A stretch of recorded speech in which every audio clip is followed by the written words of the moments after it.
নির্বাচন কমিশনে শুরু হয়েছে ত্রয়োদশ জাতীয় সংসদ নির্বাচনে প্রার্থীদের করা আপিল নিষ্পত্তির অষ্টম দিনের শুনানি। এ বিষয়ে জানাতে সেখান থেকে যোগ দিচ্ছেন সহকর্মী আলামিন হক অহন। আজকে কতজনের আবেদনের শুনানি হবে, বিস্তারিত কি তথ্যপত্র আছে আপনার কাছে জানতে চাই। 100 জনের আবেদনের শুনানি হওয়ার কথা আছে এবং সেটি শুরু হয়েছে এখন থেকে 10 মিনিট আগেই এবং সেটি চলবে বিকাল 5টা পর্যন্ত। গতকালও শুক্রবার ছিল, গতকালও শুনানি হয়েছে বিকাল 3টা থেকে এবং গতকালে আমরা দেখেছি যে অনেকেরই আপিল নিষ্পত্তি হয়েছে এবং আজও সেই আপিল নিষ্পত্তির জন্য আমি যদি সেই দৃশ্য দেখাই, রেইনবো অলরাউন্ডার এক্সটেরিয়র পে বাড়ির বাহিরের দেয়ালের সুরক্ষা নিয়ে থাকুন নিশ্চিন্ত, সাথে পাচ্ছেন 10 বছরের ওয়ারেন্টি। কর্মকর্তা এবং একই সঙ্গে আপিল নিষ্পত্তির জন্য অনেকে আসছেন এবং আমরা দেখছিলাম এখন থেকে আরও 10-12 মিনিট কিংবা আর 10টার আগে থেকেই যারা যাদের আপিল নিষ্পত্তি করার কথা আছে তারা এখানে এসেছেন এবং একই অভিযোগ শুরু থেকেই, অর্থাৎ যখন এই সব প্রার্থিতা বাতিল করা হয় তখন থেকেই বিশেষ করে অনেকেই যখন স্বতন্ত্র প্রার্থী তাদের অভিযোগগুলো ছিল যে 1% ভোটের যে বিষয়টি সেটির গরমিল পাওয়ার কারণেই আপিলগুলো তাদেরকে প্রার্থিতা বাতিল করা হয়েছিল। সেই সব প্রার্থীরা যখন আপিলের জন্য এখানে এসেছিলেন তখনও কিন্তু সেই একই অভিযোগ জানিয়েছিলেন এবং সেই অভিযোগগুলোর তাদের কাছে কি তথ্য আছে কিংবা তাদের কাছে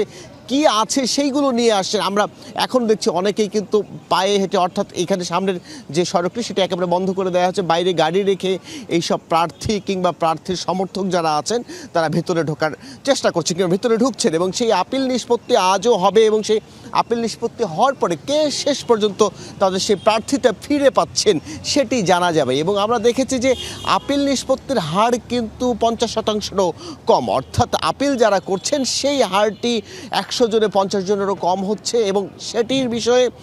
নির্বাচন কমিশন সেই ব্যাখ্যায় দিচ্ছিলেন শুরু থেকে যে আইনি যে প্রক্রিয়া সেটি সবশেষ সম্পন্ন করেই একদম স্বচ্ছ উপায়ে, স্বচ্ছ প্রক্রিয়ায় তাদেরকে প্রার্থিতা ফেরত দেওয়া হবে কি হচ্ছে কি না সেটির সিদ্ধান্ত কমিশন নিচ্ছেন এবং সেই কমিশনের সব সদস্যই সেখানে আছেন এবং সেই অডিটোরিয়ামে সেই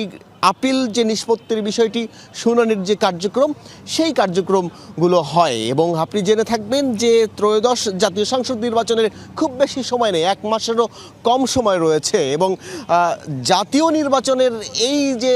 একটি অনেক দিনের অপেক্ষা, বিশেষ করে কবে হবে জাতীয় নির্বাচন সেই অপেক্ষা শেষে যখন একেবারেই দোরগোড়ায় জাতীয় নির্বাচন তখন এই আপিল নিষ্পত্তির কার্যক্রমগুলো নিশ্চয়ই ভালোভাবেই সম্পন্ন হবে এবং আমরা জানি যে শুনানির যে সময়সূচি ছিল সেটি তো অনেক আগেই শেষ হয়ে গেছে এবং এর মধ্য দিয়ে এবং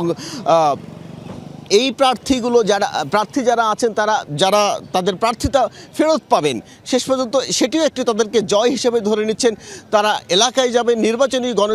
জনসংযোগ যা আছে সেটি করবেন এবং সবশেষ ত্রয়োদশ জাতীয় সংসদ নির্বাচনে লড়বেন 12ই ফেব্রুয়ারি।